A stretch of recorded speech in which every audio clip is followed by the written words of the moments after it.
എല്ലാവർക്കും നമസ്കാരം. നമ്മുടെ അടുത്ത രണ്ടാമത്തെ ക്ലാസ് ആരംഭിക്കുകയാണ്. ജീന ടീച്ചറിന്റെ ക്ലാസ് സൈക്കോളജിയാണ് നമ്മളിപ്പോ നടക്കുന്ന ക്ലാസ്.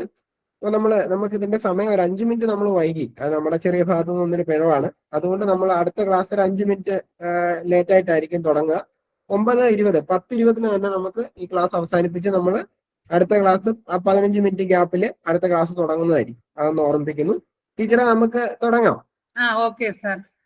ഓക്കെ ടീച്ചറെ, 10:20 ആകുമ്പോ തന്നെ ഒന്ന് നിർത്തണം കേട്ടോ ടീച്ചറെ. Okay sir. ഓക്കെ, സമയം കൂടെ ഒന്ന് നോക്കിയേരും. Okay, thank you. Okay, thank you sir. അപ്പൊ വിദ്യാവീതിയുടെ കേറ്റഡ് ക്ലാസ്സിലേക്ക് എല്ലാവർക്കും സ്വാഗതം. അപ്പൊ നിങ്ങൾ എല്ലാവരും പഠിച്ച് പരീക്ഷ എഴുതാൻ റെഡി ആയിരിക്കുകയാണ്. അപ്പൊ നമുക്ക് ഈ സൈക്കോളജിയില് നിങ്ങൾക്കറിയാം 30 മാർക്കിനാണ്. അപ്പൊ ഒരു 25 മാർക്കിൽ കൂടുതൽ എല്ലാവരും വാങ്ങിക്കണം. എല്ലാവരും നന്നായിട്ട് ഇപ്പൊ ഓഫ്ലൈൻ ആയാലും ഓൺലൈൻ ആയാലും ക്ലാസ്സുകളിൽ എല്ലാവരും കംപ്ലീറ്റ് പോർഷൻസ് കവർ ചെയ്തു. എന്തെങ്കിലും ഡൗട്ട് ഉണ്ടെങ്കിൽ നിങ്ങൾക്ക് ചോദിക്കാം. ഞാനിന്ന് ഉദ്ദേശിക്കുന്നത് ഇപ്പൊ കംപ്ലീറ്റ് പോർഷനിൽ നിന്ന് ഇമ്പോർട്ടന്റ് ആയിട്ടുള്ളത് മാത്രം ജസ്റ്റ് ഒന്ന് പറഞ്ഞു തന്ന് പോകാം. അതിനിടയിൽ എന്തെങ്കിലും ഡൗട്ടോ എന്തെങ്കിലും അറിയണോ ഉണ്ടെങ്കിൽ ചോദിച്ചാൽ പറഞ്ഞു തരാം. ഇങ്ങനെ മതിയോ? അപ്പൊ ഇമ്പോർട്ടന്റ് ആയിട്ടുള്ളത് എന്ന് വെച്ചാൽ എല്ലാ കംപ്ലീറ്റ് സിലബസും പെട്ടെന്ന് കവർ ചെയ്യാം. അതിൽ നിങ്ങൾക്ക് എന്തെങ്കിലും ഡൗട്ട് ഉണ്ടെങ്കിൽ അപ്പോഴായിട്ട് നമുക്ക് അത് ക്ലിയർ ചെയ്ത് പോവാം. ഓക്കെ.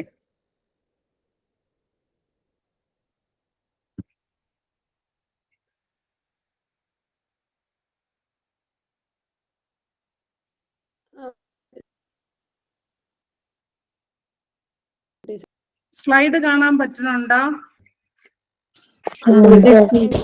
ഓക്കെ. അപ്പൊ ചൈൽഡ് സൈക്കോളജി ആൻഡ് ഡെവലപ്മെന്റൽ പാർട്ടിലാണ്. അപ്പൊ എന്താണ് മനഃശാസ്ത്രം, ഇതെല്ലാം നിങ്ങൾ പഠിച്ചതാണ്. മനഃശാസ്ത്രം എന്ന പദം ആദ്യമായിട്ട് ഉപയോഗിച്ചത് റുഡോൾഫ് ഗോക്കലാണ്. അത്ര അറിഞ്ഞിരിക്കുക. പിന്നെ മനഃശാസ്ത്രത്തിന്റെ പിതാവ് എന്ന പേരിൽ അറിയപ്പെടുന്നത് വില്യം വൂണ്ടാണ്. ആധുനിക മനഃശാസ്ത്രത്തിന്റെ പിതാവ് എന്ന പേരിൽ അറിയപ്പെടുന്നത് ആരെയാണ്? മനഃശാസ്ത്രത്തിന്റെ പിതാവ് എന്ന പേരിൽ അറിയപ്പെടുന്നത് ആരെയാണ്? വിദ്യാഭ്യാസ മനഃശാസ്ത്രം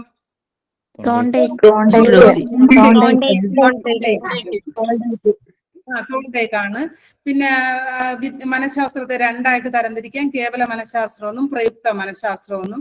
പിന്നെ പ്രയുക്ത മനഃശാസ്ത്രത്തിലാണ് ഏതുള്ളത്? നമ്മുടെ എഡ്യൂക്കേഷൻ സൈക്കോളജി ഉള്ളത്.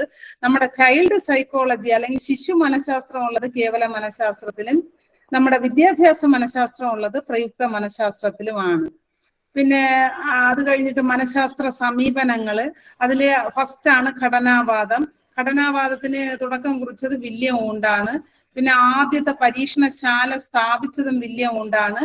1879 ലിപ്സിക് സർവകലാശാലയിലാണ് ആദ്യത്തെ പരീക്ഷണശാല നമ്മുടെ ആധുനിക മനഃശാസ്ത്രത്തിന്റെ പിതാവായ വില്യം വൂണ്ട് സ്ഥാപിച്ചത്. രണ്ടാമത്തത് ധർമ്മവാദമാണ്. അപ്പൊ ഇന്ന് നിലവിലുള്ളതിൽ വെച്ച് ഏറ്റവും പഴക്കം ചെന്ന വാദമാണ് ധർമ്മവാദം. പിന്നെ ഒരു വ്യക്തിയെ ധർമ്മത്തിന്, നമ്മൾ മനുഷ്യർ എന്ത് പ്രവൃത്തി ചെയ്യുന്നത് അതിനാണ് പ്രാധാന്യം. അതിന് തുടക്കം കുറിച്ചത് വില്യം ജെയിംസ് ആണ്. പിന്നെ ഈ ധർമ്മവാദത്തെ വിദ്യാഭ്യാസ പ്രക്രിയയിലേക്ക് കൊണ്ടുവന്നത് ജോൺ ഡൂയി ആണ്. 1980 അദ്ദേഹം പബ്ലിഷ് ചെയ്ത ഒരു ഏറ്റവും പ്രശസ്തമായ ഒരു പുസ്തകമാണ് മനഃശാസ്ത്ര തത്വങ്ങൾ. ഇതാണ് നമ്മുടെ സൈക്കോളജിയിലെ ആദ്യത്തെ ബുക്ക്. മനഃശാസ്ത്രത്തിലെ ഫസ്റ്റ് ബുക്കാണ് മനഃശാസ്ത്ര തത്വങ്ങൾ എന്ന് പറയുന്നത്. അത് രചിച്ചത് വില്യം ജെയിംസ് ആണ്. പിന്നെ ധർമ്മവാദത്തിന്റെ വക്താവ് എന്ന പേരിൽ അറിയപ്പെടുന്നത് ജോൺ ഡൂയിയെ ആണ്. സമഗ്രതാവാദം. അത് നമ്മുടെ മാക്സ് വെർത്തീമർ ആണ് സമഗ്രതാവാദത്തിന്റെ പിതാവ് എന്ന് അറിയപ്പെടുന്നത്. പിന്നെ whole is important than part എന്ന തത്വം എന്തിനെ അടിസ്ഥാനമാക്കിയുള്ളതാണ്? നമ്മുടെ സമഗ്രതാവാദം അല്ലെങ്കിൽ നമ്മുടെ ഇൻസൈറ്റ്ഫുൾ അന്തർദൃഷ്ടി പഠന സിദ്ധാന്തത്തിലാണ് whole is important than part എന്ന ബേസിക് കോൺസെപ്റ്റ് വരുന്നത്. വ്യവഹാരവാദം. വ്യവഹാരവാദത്തെ വർത്തനവാദം ഒരു സംശയമുണ്ട്. എന്താ ചോദിക്കേ? അന്തർദൃഷ്ടി പഠന സിദ്ധാന്തത്തിന്റെ എന്താ അന്തർദൃഷ്ടി സിദ്ധാന്തത്തിന്റെ കോഹ്ലർ അല്ല ടീച്ചറെ വരുന്നത്? അല്ല, അന്തർദൃഷ്ടി പഠന സിദ്ധാന്തം 3 പേരും ഉണ്ട്. Kohler, Koffka, Max Wertheimer. പക്ഷെ ഇവരിൽ 3 പേരിൽ ഏറ്റവും കൂടുതൽ പഠനം നടത്തിയതും പരീക്ഷണം നടത്തിയതും മാക്സ് വർത്തീമർ ആണ്. അന്തർദൃഷ്ടി പഠന സിദ്ധാന്തം 3 പേരും ഉണ്ട് കേട്ടാ. Max Wertheimer, Kohler, Koffka. ഇവര് 3 പേരിലും ആരെങ്കിലും ഒരാളെ പേര് വന്ന് അത് തന്നെ നിങ്ങൾ എഴുതുക. 3 പേരും കൂടെ വന്ന വർത്തീമറിനാണോ പ്രാധാന്യം നമ്മൾ കൊടുക്കേണ്ടത്? എന്താ? 3 പേരുടെയും പേര് വന്ന വർത്തീമറിനാണോ നമ്മൾ പ്രാധാന്യം കൊടുക്കുന്നത്? അതെ അതെ അതെ, മാക്സ് വർത്തീമറിനാണ് ഇമ്പോർട്ടന്റ് കൊടുക്കേണ്ടത്. അങ്ങനെ 3 പേരെയും ഇതായിട്ട് വരൂല. ഒന്നേ മാക്സ് വർത്തീമറോ അല്ലെങ്കിൽ വേറെ പേരുകളായിരിക്കും, അല്ലെങ്കിൽ കോഹ്ലർ ആയിരിക്കും, വേറെ പേരുകളായിരിക്കും. പക്ഷെ ഇവര് 3 പേരെ പേരാണ് നിങ്ങൾ ശ്രദ്ധിക്കേണ്ടത്. അന്തർദൃഷ്ടി പഠനമോ സമഗ്രതാവാദം എന്ന് വന്നാൽ ഇവര് 3 പേരുമാണ് നിങ്ങളുടെ സിലബസ് ഓറിയന്റ് ആയിട്ട് ഉള്ളത്. ഓക്കെ. അടുത്ത വ്യവഹാരവാദം. വർത്തനവാദം എന്നും ചേഷ്ടവാദം എന്നും പേരിൽ അറിയപ്പെടുന്നു. വ്യവഹാരവാദത്തിന്റെ പിതാവ് എന്ന പേരിൽ അറിയപ്പെടുന്നത് JB വാട്സൺ ആണ്. അതുകൂടാതെ പാവ്ലോവ്, തോണ്ടേക്ക്, സ്കിന്നർ ഇവരും കൂടെ നമ്മൾ വ്യവഹാരവാദികൾ ആരൊക്കെയാണ് എന്ന് സെലക്ട് ചെയ്യുക. അപ്പൊ നിങ്ങൾ JB Watson, Pavlov, Thorndike, Skinner ഇത്രയാണ് പ്രധാനമായിട്ടുള്ള നമുക്ക് പഠിക്കാനുള്ള വ്യവഹാരവാദികൾ. പിന്നെ വ്യവഹാര ഹള്ളുണ്ട്, ഹള്ളും ഉണ്ട് നമുക്ക്. പക്ഷെ ഹള്ളിന്റെ നീഡ് റിഡക്ഷൻ തിയറി ഒന്നും പഠിക്കാൻ നിങ്ങളുടെ സിലബസിൽ ഇല്ല. അതുകൊണ്ടാണ് ഹള്ളിനെ കുറിച്ച് കൂടുതലായിട്ട് പറയാത്തത്, നിങ്ങളെ സിലബസിലുള്ളത് വെച്ച്. പക്ഷെ ഹള്ളും കൂടെ നമ്മുടെ വ്യവഹാരവാദിയിൽ വരുന്നു. പക്ഷെ ഇവരാണ് പ്രധാനം. അത് കഴിഞ്ഞ് ഹള്ള്, പിന്നെ ഒരുപാട് പേരുണ്ട്. പക്ഷെ നമുക്ക് കൂടുതലായിട്ട് വിദ്യാഭ്യാസത്തിലോട്ട് സംഭാവന നൽകിയതാണ് ഇവരൊക്കെ. പിന്നെ നമ്മള് വ്യവഹാരവാദം എന്ന് കേൾക്കുമ്പോഴേ നിങ്ങൾ ഓർത്തിരിക്കണം എന്താണ് ഓർക്കേണ്ടത്? സ്റ്റിമുലസ് റെസ്പോൺസ്, ചോദക പ്രതികരണം എന്ന് കേൾക്കുമ്പോഴേ നിങ്ങൾ SR. പിന്നെ മനസ്സും ആത്മാവും പരാമർശിക്കപ്പെടാത്ത ഒരേ ഒരു ചിന്താധാരയാണ്. ഇതിൽ മനസ്സിനെ കുറിച്ചോ ആത്മാവിനെ കുറിച്ചോ ഒന്നും പറഞ്ഞിട്ടില്ല. വ്യവഹാര സ്വഭാവത്തെ കുറിച്ചാണ് പറഞ്ഞിട്ടുള്ളത്. ഓക്കെ. അടുത്ത മാനസിക അപഗ്രഥന. അതിന്റെ ഉപജ്ഞാതാവ് സിഗ്മണ്ട് ഫ്രോയിഡ് ആണ്. മനുഷ്യ മനസ്സിനെ ഹിമശൈലത്തോട് അല്ലെങ്കിൽ മഞ്ഞുമലയോട് ഉപമിച്ചത് ആരാണ്? സിഗ്മണ്ട് ഫ്രോയിഡ് ആണ്. അബോധ മനസ്സ് എന്ന ആശയം ആദ്യമായി കൊണ്ടുവന്നതും സിഗ്മണ്ട് ഫ്രോയിഡ് ആണ്. അടുത്ത മാനവികതാവാദം. ഇതിന് ആധുനികവാദം എന്ന പേരിൽ അറിയപ്പെടുന്നു. പിന്നെ മനുഷ്യന് ആത്മസാക്ഷാത്കാരം കൈവരിക്കുക, എല്ലാ മനുഷ്യരും ആത്മസാക്ഷാത്കാരത്തിലേക്ക് എത്തിച്ചേരുക എന്നതാണ് മാനവികതാവാദത്തിന്റെ പരമമായ ലക്ഷ്യം. അതിന്റെ ഉപജ്ഞാതാക്കളാണ് കോൾ റോജേഴ്സും എബ്രഹാം മാസ്ലോയും. അടുത്ത് ജ്ഞാന നിർമ്മിതിവാദം, കോഗ്നിറ്റീവ് കൺസ്ട്രക്റ്റിവിസം. ഓപ്ഷനിൽ രണ്ടും ഉണ്ടാവോ? ഏത്? ഈ മാനവികതാവാദം, കാൾ റോജേഴ്സ്? ഏതെങ്കിലും ഒന്നേ തരൂ. 2 ഓപ്ഷൻ ഒരിക്കലും തരൂല. അങ്ങനെ 2 ഓപ്ഷൻ തന്നാലും നിങ്ങൾ പിന്നെ എബ്രഹാം മാസ്ലോ എഴുതിയാൽ മതി കേട്ടാ. എബ്രഹാം മാസ്ലോയുടെയാണ് നിങ്ങൾക്ക് കൂടുതലായിട്ട് തിയറിയിൽ പഠിക്കാനുള്ളത്. ഇങ്ങനെ 2 ഓപ്ഷൻ തന്നാൽ നിങ്ങൾക്ക് മാർക്ക് തരും, അത് പ്രശ്നമല്ല. പക്ഷെ ഒറ്റ ഓപ്ഷൻ ആണെങ്കിൽ അത് കറക്റ്റായിട്ട് നോക്കിയാണ് എഴുതേണ്ടത്. ജ്ഞാന നിർമ്മിതിവാദം അതാണ് വളരെ പ്രധാനപ്പെട്ടതാണ്. ജീൻ പിയാഷയും ജെറോമസ് ബ്രൂണറും. ജ്ഞാന നിർമ്മിതിവാദത്തെ ഇപ്പൊ അറിയപ്പെടുന്ന പേരെന്താണ്? ജ്ഞാന നിർമ്മിതിവാദം. അതിന്റെ വക്താവ് എന്ന് പറയുന്നത് വൈഗോസ്കിയാണ്. അപ്പം സമൂഹവുമായി ഇടപെട്ട് കുട്ടി അറിവ് നിർമ്മിക്കുന്നു, അതാണ് നമ്മുടെ സാമൂഹ്യ ജ്ഞാനം. അപ്പൊ ഇപ്പോഴത്തെ കേരളത്തിൽ നിലവിലുള്ള സ്കൂൾ പാഠ്യപദ്ധതിയുമായി ബന്ധപ്പെട്ടത് ആരാണ്?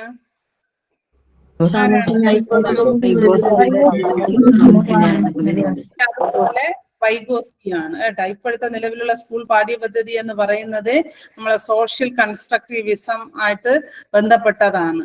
ഓക്കെ. അടുത്തിനി ഇത് പറഞ്ഞതാണ്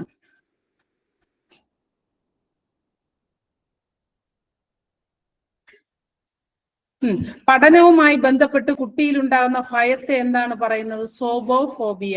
പഠനവുമായി ബന്ധപ്പെട്ട് കുട്ടിയിലുണ്ടാകുന്ന ഭയത്തെ സോബോഫോബിയ എന്നാണ് പറയുന്നത്. അടുത്തിനി മനഃശാസ്ത്ര പഠന രീതികൾ എന്തൊക്കെയെന്ന് നോക്കാം. ആത്മപരിശോധനാ രീതി അതറിയാം. നമ്മെ സ്വയം പരിശോധിക്കുക, ഒബ്സർവേഷൻ വിത്തിൻ എന്ന് വെച്ചാൽ സ്വയം നമ്മെ തന്നെ പരിശോധിക്കുന്നതാണ് ആത്മപരിശോധനാ രീതി. ഏറ്റവും പഴക്കം ചെന്ന രീതിയാണ്. സ്വയം പരിശോധിക്കുക, നമ്മൾ നമ്മെ തന്നെ പരിശോധിക്കുക. ഇപ്പൊ ഞാൻ എന്തൊക്കെ ഇന്ന് ചെയ്തു. എന്താണ് അതിന്റെ ഹെഡിങ്?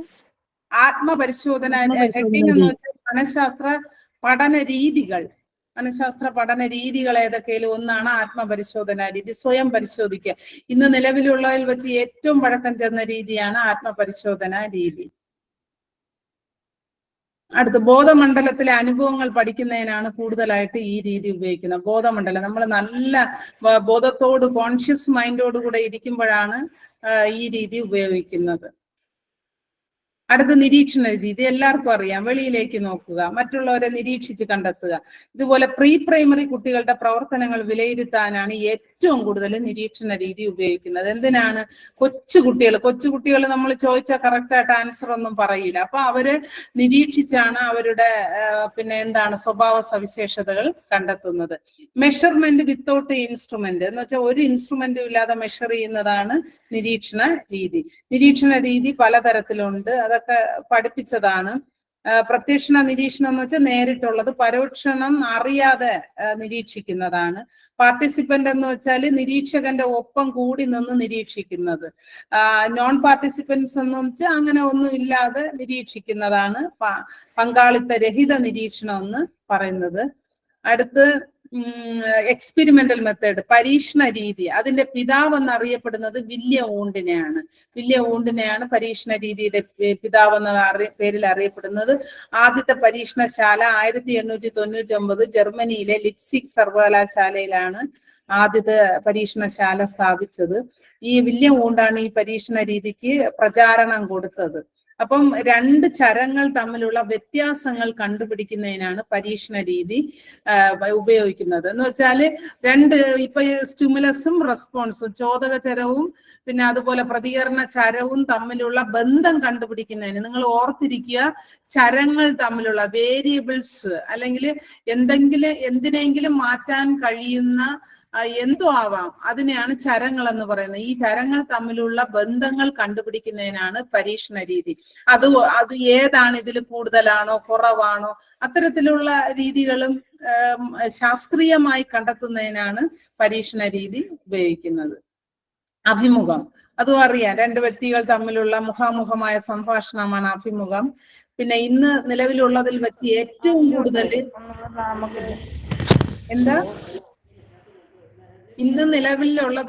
ഏറ്റവും കൂടുതൽ മനുഷ്യരുടെ സ്വഭാവ രീതികൾ കണ്ടെത്താൻ ഉപയോഗിക്കുന്നത് ഒന്നാമത്തെ നിരീക്ഷണവും രണ്ടാമത്തത് അഭിമുഖവും ആണ്. പിന്നെ അഭിമുഖത്തെ രണ്ടായിട്ട് തരംതിരിക്കാം. സുഘടിതം ആയതും സുഘടിതമല്ലാത്തതും. സുഘടിതം എന്ന് പറഞ്ഞാൽ നമ്മൾ PSC നടത്തുന്നത്, നേരത്തെ എല്ലാം അറേഞ്ച് ചെയ്ത് സമയമെല്ലാം വച്ചുകൊണ്ട് നടത്തുന്നത്. സുഘടിതമല്ലാത്തതെന്ന് വെച്ചാല് പിന്നെ ഒരു പ്രിപ്പറേഷൻ ഒന്നും ഇല്ലാതെ പെട്ടെന്ന് നടത്തുന്ന ഇന്റർവ്യൂ ആണ് സുഘടിതമല്ലാത്ത ഇന്റർവ്യൂ എന്ന് പറയുന്നത്. അടുത്ത് സർവേ രീതി. മുഖാമുഖ ഇന്റർവ്യൂ ആണോ ടീച്ചർ ഇപ്പൊ പറഞ്ഞത്? ഇല്ല, മുഖാമുഖ സംഭാഷണമാണ് അഭിമുഖം. പിന്നെ ഈ സുഘടിതമായ സംഭാഷണം എന്ന് പറഞ്ഞാല് ഇപ്പൊ PSCയിൽ എങ്ങനെ നടത്തും? നേരത്തെ പറയും, ഇത്ര ദിവസത്തിന് മുമ്പേ ഇന്ന ഡേറ്റ് ഇന്ന സമയത്താണ് ഇന്ന പോർഷനിലെ ഇത് കാര്യങ്ങളായിരിക്കും ഇന്റർവ്യൂവിന് ചോദിക്കുന്നതെന്ന് നേരത്തെ പ്ലാൻ ചെയ്ത് വച്ചിരിക്കുന്നതാണ് സ്ട്രക്ചേർഡ് ഇന്റർവ്യൂ. സുഘടിതമല്ലാത്തതെന്ന് പറഞ്ഞാല് ഒരു പ്രിപ്പറേഷനോ ഒന്നുമില്ല, പെട്ടെന്ന് പറയാണ് ഈ 10 മണിക്ക് ഇന്റർവ്യൂ വയ്ക്കുക, അല്ലെങ്കിൽ 10 മണിക്ക് ഞാൻ നിങ്ങളുമായിട്ട് സംഭാഷണം നടത്തുകയാണ്. അതിനെയാണ് പറയുന്നത് അൺസ്ട്രക്ചേർഡ് എന്ന് പറയുന്നത്, സുഘടിതമല്ലാത്തത്. ഓക്കെ, അടുത്തത് സർവേ രീതി.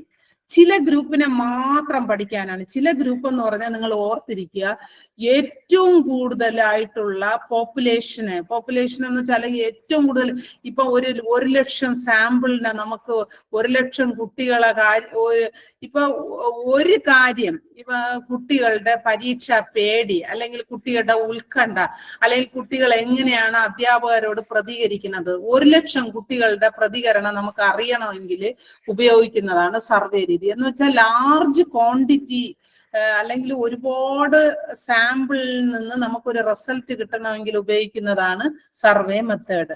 സർവേ മെത്തേഡിൽ ഉപയോഗിക്കുന്ന പിന്നെ ഉപകരണമാണ് ചോദ്യാവലി. അപ്പോൾ 1000 കുട്ടികളുടെ കാര്യങ്ങൾ അറിയണമെങ്കിൽ ചോദ്യം തയ്യാറാക്കി അവർക്ക് എന്ത് ചെയ്യണം, എല്ലാവർക്കും ഡിസ്ട്രിബ്യൂട്ട് ചെയ്യണം.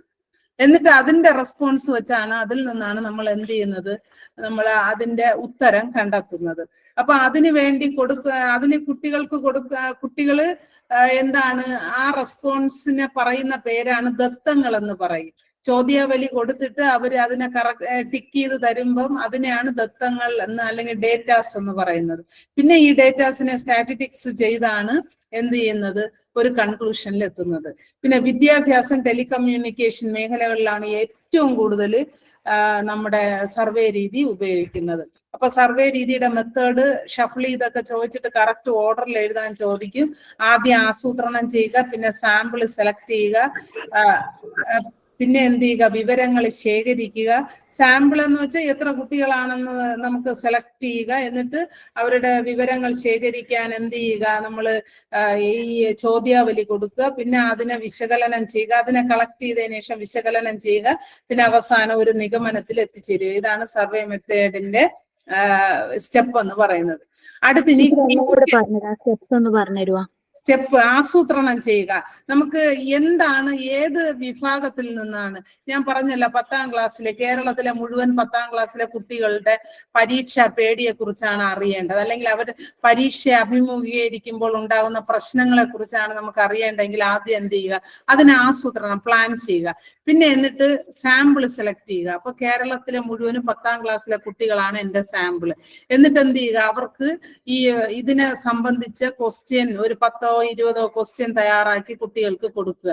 എന്നിട്ട് അതിനെ ശേഖരിക്കുക, എന്നിട്ട് അതിനെ അനാലിസിസ് വിശകലനം ചെയ്യുക. അവസാനം വിശകലനം ചെയ്ത് ഇത്ര ശതമാനം കുട്ടികൾക്ക് ഇന്ന കാര്യങ്ങൾ ഉണ്ടെന്ന് നിഗമനത്തിൽ എത്തിച്ചേരുക. ഇതാണ് അതിന്റെ സ്റ്റെപ്പ് എന്ന് പറയുന്നത്. അടുത്തിനി ക്ലിനിക്കൽ രീതി. ക്ലിനിക്കൽ രീതി ആദ്യമായിട്ട്, ക്ലിനിക്കൽ മനഃശാസ്ത്രവും ക്ലിനിക്കൽ രീതി ആദ്യമായിട്ട് അവതരിപ്പിച്ചത് ലെറ്റ്നർ വിറ്റ്മർ ആണ്. ലെറ്റ്നർ വിറ്റ്മർ കൂടുതലായിട്ട് ബിഹേവിയറൽ പ്രോബ്ലം എന്ന് വെച്ചാല് സ്വഭാവ പെരുമാറ്റങ്ങൾ, സ്വഭാവ വൈകല്യങ്ങൾ കണ്ടെത്തുന്നതിന് വേണ്ടിയിട്ടാണ് കൂടുതലായിട്ടും ക്ലിനിക്കൽ രീതി. നമ്മളെ സൈക്യാട്രിസ്റ്റ് ഒക്കെ ഉപയോഗിക്കുന്നതാണ് ക്ലിനിക്കൽ. മനോരോഗബാധിതരുടെ രോഗനിർണയത്തിനും ചികിത്സയ്ക്കും വേണ്ടിയിട്ടും വ്യക്തി വ്യവഹാരങ്ങളെ പഠിക്കുന്നതിനും അതുപോലെ വ്യവഹാര വൈകല്യങ്ങളെ പഠിക്കുന്നതിനുമാണ് ക്ലിനിക്കൽ രീതി ഉപയോഗിക്കുന്നത്. അടുത്ത സൈക്കോളജിക്കൽ ടെസ്റ്റ് എന്ന് വെച്ചാൽ നമ്മൾ എന്താണ്, മനഃശാസ്ത്രപരമായ ശോധകങ്ങൾ, പലതരത്തിലുള്ള സൈക്കോളജിക്കൽ ടെസ്റ്റ് ഉണ്ട്. ഇതും വ്യക്തിയുടെ സ്വഭാവത്തെ മനസ്സിലാക്കുന്നതിനുള്ള ഒരു സ്റ്റാൻഡേർഡ് ആയിട്ടുള്ള മെഷറാണ് സൈക്കോളജിക്കൽ ടെസ്റ്റ് എന്ന് പറയുന്നത്. ഇപ്പൊ പ്രധാനപ്പെട്ട ടെസ്റ്റുകളാണ് പേഴ്സണാലിറ്റി, ആറ്റിറ്റ്യൂഡ്, ആപ്റ്റിറ്റ്യൂഡ്, ഇന്റലിജൻസ്. ഇതെല്ലാം പ്രധാനപ്പെട്ട ടെസ്റ്റുകളാണ്. അടുത്തിനി നമുക്ക് നോക്കേണ്ട വൈജ്ഞാനിക പ്രക്രിയ, കൊഗ്നിറ്റീവ് പ്രോസസ്സ്. എന്തൊക്കെയാണ് വൈജ്ഞാനിക പ്രക്രിയ? ആർക്ക് പറയാം?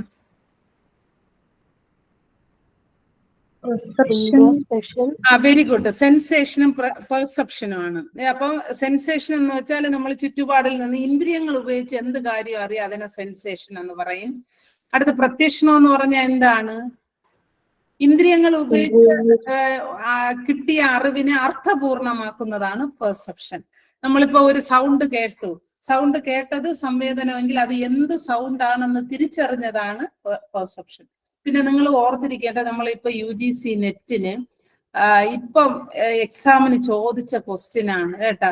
നമ്മൾ ആ മൂക്കിൽ നിന്ന് മണമറിയുന്നതിന് ഓൾഫാക്ടറി സെൻസേഷൻ എന്നാണ് പറയുന്നത്. പിന്നെ ശബ്ദം അറിയുന്നതിന് ഓഡിറ്ററി സെൻസേഷൻ എന്നും, കാഴ്ചയുടെ ഇതിനെ വിഷ്വൽ സെൻസേഷൻ എന്നും, നാക്ക് അല്ലെങ്കിൽ രുചിയെ ഗസ്റ്റേറ്ററി സെൻസേഷൻ എന്നും, സ്പർശന സംവേദനത്തെ ടാക്ടൈൽ സെൻസേഷൻ എന്നാണ് അറിയപ്പെടുന്നത്. അപ്പൊ ഈ 5 ഒന്ന് നോക്കി വച്ചിരിക്കണം. അപ്പൊ മണമറിയുന്നതിനുള്ള സെൻസേഷനെ പറയുന്നതാണ് ഓൾഫാക്ടറി. ഇതിന്റെ ഇംഗ്ലീഷിലാണ് കൂടുതലായിട്ട് ഇംഗ്ലീഷിൽ കൊടുത്തിട്ട് അതിനെ മലയാളത്തിൽ എഴുതിയാണ് ഈ ടാക്ടൈൽ സെൻസേഷൻ എന്നൊക്കെ ചോദിച്ചിട്ടുള്ളത്. അത്ര ഇമ്പോർട്ടന്റ് ആയിട്ടുള്ളതാണ്. ഈ 5 സെൻസ് ഓർഗൻ വഴി നമുക്ക് കിട്ടുന്ന സംവേദനത്തെ അറിയപ്പെടുന്ന പേരുകൾ 5 നോക്കി വെച്ചിരിക്കുക. അടുത്ത ഇനി വൈജ്ഞാനിക കഴിവുകൾ എന്തൊക്കെയാണ്? ഒന്നാമത്തെ വൈജ്ഞാനിക കഴിവുകളിൽ ഒന്നാമത്തെ വളരെ പ്രധാനമാണ് തിങ്കിങ്. നമുക്ക് തിങ്കിങ്, പ്രോബ്ലം സോൾവിങ്, റീസണിങ്, അതുപോലെ ജഡ്ജ്മെന്റ്, ഇതെല്ലാം വൈജ്ഞാനികമായ എന്ന് വെച്ചാൽ ബ്രെയിൻ ഉപയോഗിച്ച് ചെയ്യാൻ കഴിയുന്ന കാര്യങ്ങളെയാണ് കൊഗ്നിറ്റീവ് ഫങ്ഷൻസ് അല്ലെങ്കിൽ വൈജ്ഞാനിക കഴിവുകൾ എന്ന് പറയുന്നത്. അപ്പം മനുഷ്യനെ മറ്റു ജീവികളിൽ നിന്ന് വേർതിരിക്കാൻ പറ്റുന്ന ഒരേ ഒരു കഴിവുകളാണ് കൊഗ്നിറ്റീവ് ഫങ്ഷൻസ് അല്ലെങ്കിൽ വൈജ്ഞാനിക കഴിവുകൾ എന്ന് പറയുന്നത്. നിങ്ങൾക്കറിയാം തിങ്കിങ് എന്താണ്? നമ്മൾ പലതരത്തിലുള്ള തിങ്കിങ്ങുകളുണ്ട്. അതിൽ പ്രധാനമാണ് ക്രിയേറ്റീവ് തിങ്കിങ്. പുതിയ ആശയങ്ങൾ കണ്ടെത്തുന്നതിനെയാണ് ക്രിയേറ്റീവ് തിങ്കിങ് എന്ന് പറയുന്നത്. പുതിയ ഒരു പ്രോഡക്റ്റ് ഉണ്ടാക്കുക അല്ലെങ്കിൽ പുതിയ ആശയങ്ങളിലേക്ക് എത്തിച്ചേരുക എന്നതിനെയാണ് സർഗാത്മക ചിന്തനം എന്ന് പറയുന്നത്. പിന്നെ ഇതിലെ ഉള്ളത് കൺവേർജന്റ്, സംരചന ചിന്തനം വിമ്രചന ചിന്തനവും തമ്മിലുള്ള വ്യത്യാസം നിങ്ങൾ പഠിച്ചിരിക്കണം.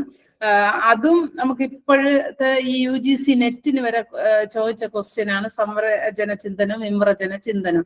നിങ്ങൾക്ക് എഡ്യൂക്കേഷൻ ക്വസ്റ്റ്യൻ പേപ്പർ എടുത്ത് നോക്കിയാൽ കാണാൻ പറ്റും അതില്. അപ്പൊ അത്രത്തോളം പ്രധാനമായിട്ടുള്ളതാണ്. അപ്പൊ 1965 JP ഗിൽഫോർഡാണ് ഈ ആശയം അവതരിപ്പിച്ചത്. ഇതൊരു പ്രശ്ന പരിഹരണ രീതിയാണ്. അപ്പൊ നിങ്ങൾ നോക്കിക്കോ, ഒരു പ്രശ്നത്തിന് ഒറ്റ പരിഹാരം മാത്രമേ ഉള്ളൂ എങ്കിൽ അതിനെയാണ് സംരചന ചിന്തനം എന്ന് പറയുന്നത്. ഇപ്പൊ ഞാൻ ചോദിക്കുകയാണ് ഇന്ത്യയുടെ പ്രധാനമന്ത്രി ആരാണ്? അപ്പൊ നിങ്ങൾക്ക് എല്ലാവർക്കും ഒറ്റ ഉത്തരേ പറയാനുള്ളൂ. അപ്പൊ ഒരു പ്രശ്നത്തിന് ഒറ്റ ഉത്തരം മാത്രമേ ആവശ്യമുള്ളൂ എങ്കിൽ അതാണ് സംരചന ചിന്തന അല്ലെങ്കിൽ കൺവേർജന്റ് തിങ്കിങ്. അടുത്ത്, ഒരു പ്രശ്നത്തിന് ഒന്നിൽ കൂടുതൽ ശരിയുത്തരങ്ങൾ ഉണ്ടെങ്കിൽ അതിനെയാണ് വിമ്രചന ചിന്തനം. ഇപ്പൊ ഞാൻ ചോദിക്കുകയാണ് ന്യൂസ് പേപ്പറിൽ നിന്ന് എന്തൊക്കെ ഉണ്ടാക്കാൻ കഴിയും? അപ്പൊ ഒരു ഉത്തരമാണോ നൽകുന്നത്? ഇല്ല, പല ഉത്തരം, പല രീതിയിൽ ചിന്തിച്ച് പല ഉത്തരങ്ങൾ നൽകുന്നു. അതിനെയാണ് വിമ്രചന ചിന്തനം എന്ന് പറയുന്നത്. അപ്പം ഏറ്റവും കൂടുതൽ നല്ല ചിന്തന ഏതാണ്?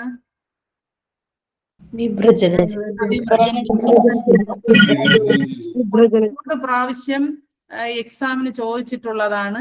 ഈ സർഗാത്മക ചിന്തനം ഉണ്ടാകുന്നത് എവിടെ നിന്നാണ്? ഏത് ചിന്തനത്തിൽ നിന്നാണ്? നമ്മുടെ ഡൈവേർജന്റ് തിങ്കിങ്ങിൽ നിന്നാണ്. ടെക്നിക്കലി നിങ്ങൾ ഡൈവേർജന്റ് തിങ്കിങ്ങിൽ നിന്നാണ് ക്രിയേറ്റീവ് തിങ്കിങ് ഡെവലപ്പ് ചെയ്യുന്നത്. അടുത്ത ലെവൽസ് ഓഫ് തിങ്കിങ്, അത് ഫസ്റ്റ് നോളജ്, കോംപ്രിഹെൻഷൻ, ആപ്ലിക്കേഷൻ, ഇതൊക്കെ നിങ്ങൾ ബ്ലൂംസ് ടാക്സോണമി ഒക്കെ പഠിക്കുമ്പോഴാണ് ഉള്ളത്. അതൊന്നും ഇനിയിപ്പോ നോക്കണ്ട. ഓക്കെ, അടുത്ത റീസണിങ്ങിൽ ഇൻഡക്റ്റീവ് റീസണിങ്ങും ഡിഡക്റ്റീവ് റീസണിങ്ങും എന്തെന്ന് അറിയണം.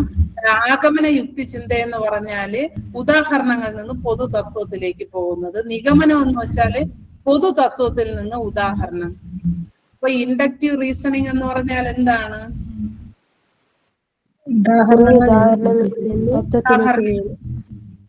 പിന്നെ ഒരു പൊതു തത്വത്തിലേക്ക് പോകുന്നത്. അല്ലെങ്കിൽ നമുക്ക് സിമ്പിൾ ആയിട്ട് ഇതിനെ എന്ത് പഠിക്കാം? ജനറൽ അല്ലേ? ജനറലിൽ നിന്ന് സ്പെസിഫിക്കിലോട്ട്, പർട്ടിക്കുലറിൽ നിന്ന് ജനറലിലോട്ട് പോകുന്നതാണ് ഇൻഡക്റ്റീവ്. പിയിൽ നിന്ന് ഏതിലോട്ട് പോകുന്നത്? പർട്ടിക്കുലറിൽ നിന്ന് അല്ലെങ്കിൽ സ്പെസിഫിക്കിൽ നിന്ന് ജനറലിലോട്ട് പോകുന്നതിന് ഇൻഡക്റ്റീവ് റീസണിങ് എന്നും, ഡിഡക്റ്റീവ് എന്ന് പറഞ്ഞാല് ജനറലിൽ നിന്ന് DGP എന്ന് ഓർത്തിരുന്നാൽ മതി. അപ്പൊ ഡിഡക്ഷൻ എന്ന് വെച്ചാൽ DGP, ജനറലിൽ നിന്ന് എന്താണ് പർട്ടിക്കുലർ അല്ലെങ്കിൽ സ്പെസിഫിക്കിലോട്ട് പോകുന്നതാണ് ഡിഡക്റ്റീവ് റീസണിങ്. ഓക്കെ, അടുത്ത പ്രോബ്ലം സോൾവിങ്ങും വളരെ ഇമ്പോർട്ടന്റ് ആയിട്ടുള്ളത് ഒന്നാണ്. അതിന്റെ സ്റ്റെപ്സ് ആണ് കൂടുതലും ചോദിച്ചിട്ടുള്ളത്. അപ്പൊ ആദ്യത്തെ പ്രശ്നത്തെ തിരിച്ചറിയുക, പിന്നെ അതിനെ പര്യവേഷണം ചെയ്യുക, പിന്നെ ലക്ഷ്യം വയ്ക്കുക, മറ്റു മാർഗങ്ങൾ നോക്കുക, പിന്നെ സാധ്യമായ പരിഹാരം തിരഞ്ഞെടുക്കുക, പിന്നെ എന്താ സ്ലൈഡ് കാണുന്നില്ല, ഇപ്പം കാണുന്നു. സാധ്യമായ പരിഹാരം നടപ്പിലാക്കുക, പിന്നെ അവസാനം മൂല്യനിർണ്ണയം നടത്തുക. നിങ്ങൾ ഇത് എല്ലാത്തിനും ഒരു ബേസിക് സ്റ്റെപ്പ് കോമൺ ആയിട്ടൊന്ന് പഠിച്ചു വെച്ചിരുന്നിട്ട് ആ ഓപ്ഷൻ നോക്കി കറക്റ്റ് ആയിട്ടൊന്ന് എഴുതിയാൽ മതി. ഓക്കെ, അടുത്തത് ജഡ്ജ്മെന്റ് ഇല്ലെന്ന്. അടുത്തത് പഠനം. എന്താണ് പഠനം? അല്ലെ, അനുഭവങ്ങളിലൂടെയുള്ള സ്വഭാവ രൂപീകരണമാണ് പഠനം എന്ന് പറയുന്നു. പഠനത്തെ സ്വാധീനിക്കുന്ന ഘടകങ്ങളാണ് വൈയക്തിക ചരങ്ങൾ, പാഠ്യചരങ്ങൾ, രീതിചരങ്ങൾ. ഇതുകൂടാതെ നമ്മുടെ ബുദ്ധിപരമായിട്ടുള്ള ഘടകങ്ങളുണ്ട്, പാരിസ്ഥിതിക ഘടകങ്ങളുണ്ട്, ഭൗതിക ഘടകങ്ങളുണ്ട്, വൈകാരിക ഘടകങ്ങൾ, നമ്മുടെ സോഷ്യൽ മീഡിയാസ്, പിന്നെ ടീച്ചേഴ്സും കുട്ടികളും പാരന്റ്സും കുട്ടികളും തമ്മിലുള്ള റിലേഷൻഷിപ്പ് എല്ലാം പഠനത്തെ സ്വാധീനിക്കുന്ന ഘടകങ്ങളാണ്. അപ്പൊ അതുകൂടാതെ പരിപക്വത, പോഷകാഹാരം. അപ്പൊ ഏറ്റവും കൂടുതൽ ാണ് പാരമ്പര്യവും പരിസ്ഥിതിയും. അത് നിങ്ങൾ ഓർത്തിരിക്കുക. എന്ത് കാര്യം എടുത്താലും, ഇന്റലിജൻസ് എടുത്താലും, ലേണിംഗ് എടുത്താലും, ഇൻട്രസ്റ്റ് എടുത്താലും, പേഴ്സണാലിറ്റി എടുത്താലും, ആദ്യം ബാധിക്കുന്ന ഘടകങ്ങൾ എന്ന് വെച്ചാൽ പാരമ്പര്യവും പരിസ്ഥിതിയും ആണ്. അത് കഴിഞ്ഞിട്ട് പരിപക്വത, പോഷകാഹാരം, ബുദ്ധിശക്തി, ലിംഗഭേദങ്ങൾ, രോഗങ്ങൾ, ജനനക്രമം, കുടുംബ നിലവാരം, സാമൂഹ്യ സാംസ്കാരിക വംശങ്ങളൊക്കെ വരുന്നത്. അടുത്തിനി പഠന സിദ്ധാന്തങ്ങളാണ് നമുക്ക് പഠിക്കേണ്ടത്. വ്യവഹാര സിദ്ധാന്തം, വൈജ്ഞാനിക സിദ്ധാന്തം, സാമൂഹ്യ സിദ്ധാന്തം എന്ന് 3ആയിട്ട് തരംതിരിക്കുന്നു. പിന്നെ വ്യവഹാര സിദ്ധാന്തത്തിന്റെ ബേസിക്